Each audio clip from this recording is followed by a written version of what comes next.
Dobra. Pierwsze pytanie rozgrzewkowe, Bartku. Czy lubisz trasy w Myślenicach? Jeszcze jak. Moje lokalne trasy, myślę, że jedne z ulubionych, także jak najbardziej. Czyli dobra miejscówka, tak? I widzę teraz, że jest w ogóle urozmaicone są Myślenice. Powstaje dużo tras, powoli wiele osób mówi, że robi się z tego drugie Bielsko, także no ja jestem z tego powodu bardzo zadowolony, no bo jest to mi lokalna, bliska miejscówka, także super. Prawie robi się finale Ligure, bo nawet widziałem, że wąski szakluje góra-dół cały czas. Tak, szatle też już są, także być może kawiarnie też są, być może i niedługo będzie tutaj polskie finale Ligure, a może i lepsze. Wracając do tego roweru, bo trochę dzisiaj na nim pojeździłeś, kilka szybkich lapsów na nim zrobiłeś. Geometria tego roweru, jak oceniasz? Bo to jest MK i czy to według ciebie taka geometria jest nowoczesna, czy tutaj byś coś zmieniał w tym rowerze, wiesz, ricze i wielkości kół i inne cuda? Geometrycznie fajnie, 2 razy duże koło, co mi odpowiada. Nieco ten rower mógłby być większy, ale jest to rozmiar M. Ja raczej jestem pod rozmiar L, ale nie mam tutaj jakiś... Czułem się od razu praktycznie jak w domu, także w porządku. Bardzo fajnie jeździł rower. Ty masz coś przeciwko Horstowi, że tam marzysz zawsze o tym, żeby mieć jakiegoś tam, wiesz, wirtuala, czy Horst to jest coś, co ci wystarcza? Nie mam tutaj preferencji, raczej obserwuję, przynajmniej staram się obserwować i wyczuwać każde poszczególne zawieszenie. Nie mam jakichś preferencji. Zdarzało mi się jeździć na Devu-Linkach czy jakichś innych wirtualach.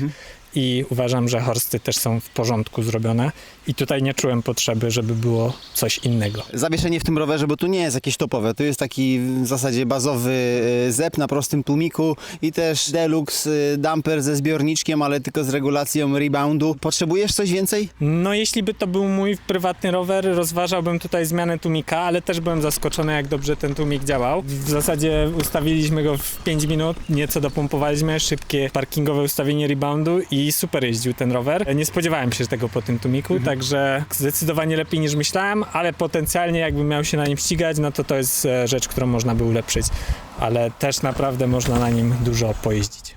Masa tego roweru, bo ten rower ma najnowszego mocnego Boscha i największą baterię z Boscha, jaka jest możliwa, to jest 800, naprawdę duża. Czy czujesz tą masę, albo inaczej, czy ta masa ci bardzo przeszkadzała w jeździe? Ogólnie nie, ja raczej też mam taki dosyć siłowy styl jazdy, taki troszkę kwadratowy można powiedzieć, więc raczej nie. Jedyne momenty, gdzie to odczuwałem, to trawersy. Tam faktycznie, zwłaszcza przy dzisiejszych warunkach, gdzie też troszkę kolokwialnie mówiąc woziło, ten rower bardziej ściągało, ale to nie była jakaś różnica dzień i noc, jak to się mówi, więc reasumując, pod mój styl jazdy i preferencje, wręcz poniekąd z czasem ta masa była plusem. Też na takie odcinki jak tutaj, bo ten rower się zachował stabilniej i spokojniej i mi jakoś to osobiście nie przeszkadzało specjalnie. I tu jest fajne w tym rowerze, że można bardzo szybko wymienić tą 800 na 600 i wtedy jest od razu kilo roweru lżej. A jeszcze, słuchajcie, to jest gość, który jest jednym z najszybszych zawodników enduro w Polsce, tak? I on mówi, że on kwadratowo jeździ. Ja bym bardzo chciał i tak jeździć kwadratowo jak Bartek, dobrze? Silnik w tym rowerze.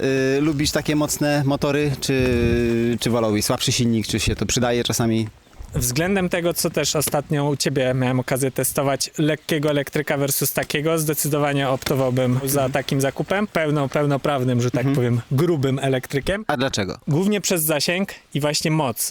Moją wizją byłoby przykładowo nawet poniekąd to, co dzisiaj udało nam się zrobić. Najpierw zrobić trening sobie analogiem, a później na dobicie zrobić sobie trening e-bike'em, albo po prostu w dni regeneracji, czy gdzieś, gdzie nie chcemy kumulować zmęczenia, odpalić sobie te najwyższe tryby i jechać tylko w zasadzie skręcenia nogą, a wydolnościowe treningi robić zwykłym rowerem. Tu nasz punkt odniesienia, Sławek Kukasik, on zwykle mawiał, że jazda się kiedy zaczyna, jak to było? Po drugiej baterii, że się jazda zaczyna, albo po treningu wcześniej analogiem. No tak, ja w sumie podpinam się pod jego słowa. A powiedz mi jeszcze, przydatność do sportu tego roweru. Czy gdybyś kiedyś zdecydował się, a pewnie się kiedyś zdecydujesz ścigać na e-bike'u, to taki rower jest okej? Wiesz, no to jest marka Whistle, mało znana na polskim rynku, nie jest to spec za 60 000, ale nadaje się do sportu, da się tym szybko jechać? Jak najbardziej, zwłaszcza po dzisiaj moje spostrzeżenia są takie, że no nawet takim setupem jak tutaj, fajne koła, dobre opony, zawieszenie może nie jakieś topowe, ale naprawdę super jechało w takich warunkach jak dzisiaj, mógłbym się ścigać z takim rowerem, więc ja ogólnie jestem zdania, że nie marka jedzie roweru, a bardziej komponenty jak już. I też wcale nie muszą być topowe, no a przede wszystkim jeździ rider, więc to jest... A jak widzicie, Bartek jedzie. A ja tylko tak jeszcze wtrącę jedną rzecz, żeby nie było. Ten rower Od razu się przyznaję, nie ma fabrycznych kół. Założyłem tu swoje prywatne koła, karbonowe obręcze z przodu i z tyłu i z przodu i z tyłu mamy kaszkora i opony zjazdowe. Z tego powodu, że Bartek trenuje właśnie do zawodów enduro mistrzostw Polski, które są w ten weekend i Bartek zwykle jeździ na takich oponach, więc ja nie chciałem mu dawać byle czego na testy, żeby sobie krzywdy nie zrobił, bo jedzie szybko. A druga sprawa, że też szanuję producentów rowerów, którzy mi dają rowery na testy. Wolę swój karbon złamać niż pogiąć aluminiowe obręcze. No a ty ogólnie, Bartku, jesteś z tych gości, co karbon na zawody czy alu na zawody? Na zawody aluminium zdecydowanie, na treningi raczej się skłaniam ku karbonowi. No bo z karbonem tak jest, albo przetrwa, albo... Tak, zero-jedynkowo bardzo. A na zawodach no niestety może nas to wyeliminować z gry, co nie jest wiadomo optymalnym scenariuszem. Tak, na zawodach z gniotką można jechać. Czy elektryki dają dużo fanu? Bo ty jesteś gościem, który dużo jeździ analogiem i wiesz, zawsze się mówiło, że elektryki to ciężkie, nie loty i tak dalej, te wszystkie mity. Czy dzisiaj się dobrze bawiłeś na tym rowerze? No zdecydowanie. Raz, że pozwoliło mi to objechać większą ilość tras, więc potrenować więcej, nie męcząc się przy tym aż tak pod górę, bo ja korzystałem z tych najwyższych trybów. Jeśli bym korzystał z mniejszych, to spokojnie też bym się zmęczył. A w dół, mówię, w zasadzie kwestia lekkiego przeskalowania, ale to nie była duża różnica. Mój rower jest z tego lżejszego spektrum analogów. Tutaj mamy normalną, myślę, wagę i bajka. 24 waży z 800 i z pedałami. No to może nawet jakby z tej lżejszej strony, jeśli na takie parametry patrzymy, więc super. Bawiłem się super, świetnie, także jestem zadowolony. Czyli e-bike jako narzędzie treningowe też dla prosa, który startuje analogiem, to też dobra opcja, tak? No bo nie... Patrząc po naszej lokalnej scenie czy światowej, to myślę, że jak najbardziej wiele osób z tego korzysta i staje się to coraz większą normą. Tutaj stoi zaparkowany bus z Bielska chłopaków, Romek, Kwaśny, Patryk, Kwaśny, cała reszta i pamiętam, jak Romek jeszcze niedawno mówił, jak się pytałem, kiedy siadasz na elektryka, mówił, chłopie, nigdy. No i minęły 2 lata i po prostu wszyscy tutaj, pan Michał Topór, wszystkie Romki, Kwaśne, Patryki, wszystko pojechało na górę trenować na elektrykach. A jakie w ogóle założenie masz przed tymi zawodami? Mistrzostwa Polski, jaki plan na start? Pomidor. Jak już głośno powiem, to wiesz, może się to bardziej przyłożę do tego. Chciałbym top 5, a przy dobrych wiatrach i może wbić się na podium, no ale jak to się mówi, wyjdzie w praniu. Konkurencja jest mocna, także zobaczymy. Ja postaram się jechać swoje i być przede wszystkim zadowolonym z przejazdów.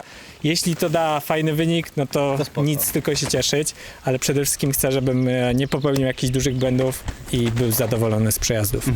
Korzystając też z okazji, ja bym bardzo chciał, żebyś opowiedział nam o tym, czym się zajmujesz. Ty uczysz. Tak, generalnie prowadzimy szkolenia grupowe, jak i indywidualne dla dzieci i młodzieży, dla dorosłych w zasadzie też. Dzieci często od zera, od dzieci, które jeszcze nie są w stanie jeździć. Działamy na terenie Parku Lotników i w Lesie Wolskim pod firmą Big Lines. Ja też indywidualnie szkolę, także można kontaktować się czy ze mną, czy przez Big Lines i jakby jak ktoś byłby zainteresowany, to... Wspaniale. Nawet słyszałem, że jest opcja też półkolonii, tak? Że zaczynacie od lipca i można dzieciaka przysłać i pojeździć. Ja ci chciałem podziękować przede wszystkim za to, że pojeździłeś, że mogłem cię ponagrywać. Miałem tą przyjemność i życzę ci oczywiście powodzenia na zawodach. A gdzie się tak śpieszysz teraz? No właśnie na szkolenia. Tam jest moja szychta dzisiejsza, że tak powiem. Dobrze. Ja dziękuję za właśnie możliwość przetestowania tego sprzętu i też doświadczenia wielu rzeczy, które no, na co dzień nie są, że tak powiem, dostępne, a też sprawiają mi dużo frajdy. Poniekąd też myślę, że przyczynią do zapoznania lepszego z trasami i pewnie wpłyną pozytywnie na wynik, mam nadzieję. Wspaniale. Dziękuję ślicznie za oglądanie. Jeżeli ten materiał się podobał, to klasycznie zapraszamy do czego? Do subskrypcji kanału. Łapka w górę. Tak, łapka w górę kanał i oczywiście mój kanał to jest Dr. E-Bike. Mam też kanał Derek, gdzie tam możecie zobaczyć, tu będzie link do przejazdu Bartka na tym rowerze. Zapraszam do subskrypcji kanału Bartka. Jak ciebie znaleźć? ZW na YouTubie i Instagramie. Fonetycznie, tak jak słyszycie. Mam nadzieję, że było spoko. Dzięki, do zobaczenia z prądem. Hej!